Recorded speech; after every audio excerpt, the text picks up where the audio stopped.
tó wọlé orin lọ. Ìgbà òṣùpá kan ràbàtẹ̀ tó tóbi tójú kankan ò lè rí. Olólayé pẹ̀lú ọ̀run olódá gbogbo wa pátá korogodo. Ìjẹ́ ká sọ èdè sóòtúndé.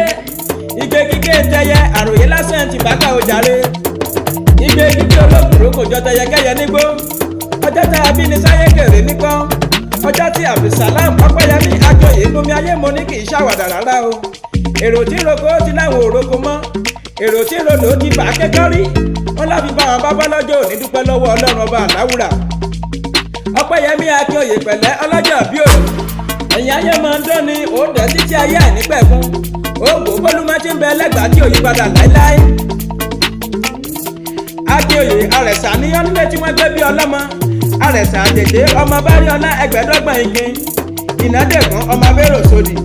Ojú lásán ni dúdú yá tó yí fọmọ fún pupa. Ìrẹ̀sà dúdú dẹ̀gbọ́n pupa làbúrò.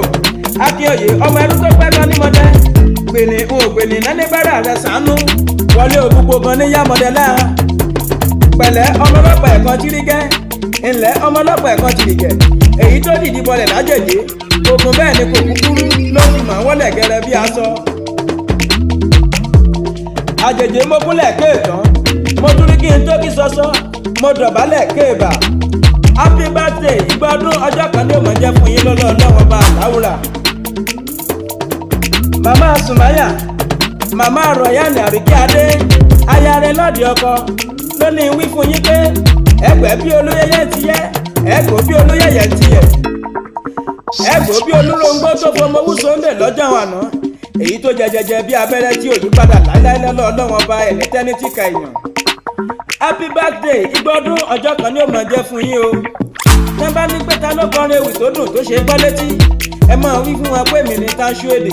Èdè gangan lèdè lọ́lọ́ ọlọ́wọ́n bá ẹ̀ ní fi ń ṣàwátì.